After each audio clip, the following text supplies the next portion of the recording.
What's up? I'm Nathan Close with Close Audio.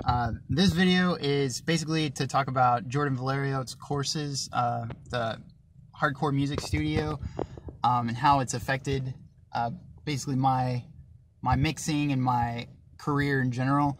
I do mixing full-time. I do recording sometimes too, but since like before I started like checking out Jordan's stuff,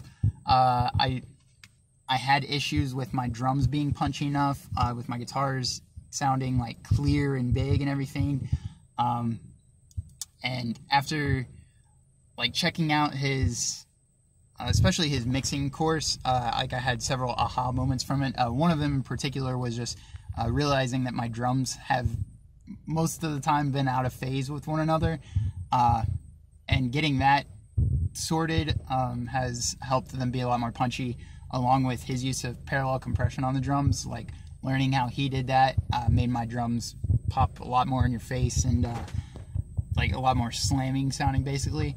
Another big one was guitar tones. Like before, I was just basically throwing a plugin on and just going with whatever settings and then trying to EQ it to sound good. And instead what I would end up doing is going through and notching out, like start with like 3 or 4K, so I was like, oh, that's harsh, and then I'd find another spot and be like, oh, that's harsh, and eventually it would just be like just dips all over the place. So something I've learned from watching Jordan's stuff is that he's way more minimalistic when it comes to EQing guitars and focuses more on getting the tone right at the source. So that's helped me a lot.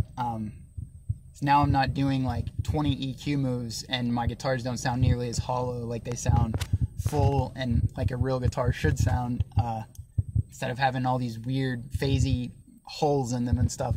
So yeah, that's been like the biggest difference it's made in my mixes. One more thing that I've noticed is like he's always sent his stuff off to an actual mastering engineer to have his mixes mastered. I was doing it all myself, and since I've started working with an outside mastering engineer, that's also made a huge difference in how my stuff turns out as well. So yeah, that's pretty much it. The difference that it's made, I'm charging like 2 or 3 times as much as I was before I took any of his courses, and I do audio full-time from my home. So that's pretty much it. Thanks for watching, and good luck everybody in the competition.